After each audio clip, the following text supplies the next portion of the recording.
Pak Prabowo tuh orang pinter, kaya literasi, bacaannya banyak, sehingga dia diserang dari berbagai kubu. Dari mana dia menghitung Indonesia itu akan bubar di tahun 2030?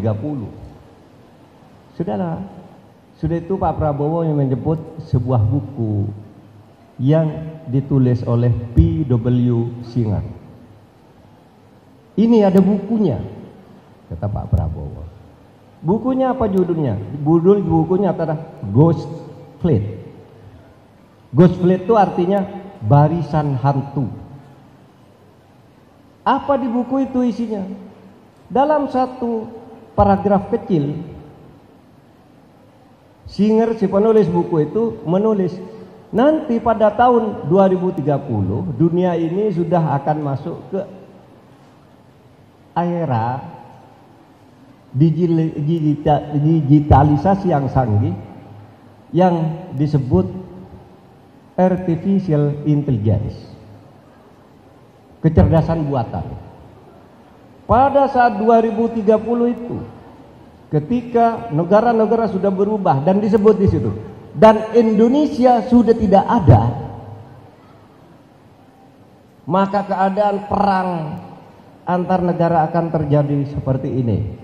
Sudah artificial intelligence ya. Jadi ya seperti sekarang pakai drone, nembak orang dari Amerika ke Baghdad bisa. Sekarang ada peluru yang bisa ngejar orang, nggak akan ngena lain kecuali orang. Sudah ada tuh desainnya.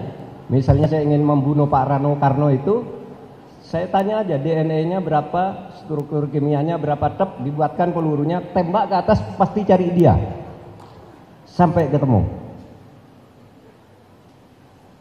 Sudah seperti itu besok. Dan pada saat itu kata buku ini Indonesia itu sudah tidak ada. Nah, di sini kemudian dicari buku P.W. Singer ini.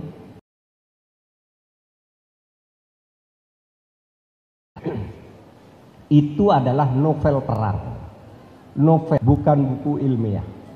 Itu ditulis oleh seorang wartawan ahli intelijen, wartawan perang, menulis buku novel seperti itu, ramalan di tahun 2030. Sehingga pada waktu itu dikatakan apa yang dikatakan Pak Prabowo itu ya cuma novel, itu hayalan, novel itu hayalan gitu. Nah, saya punya perspektif tersendiri tentang diskusi itu.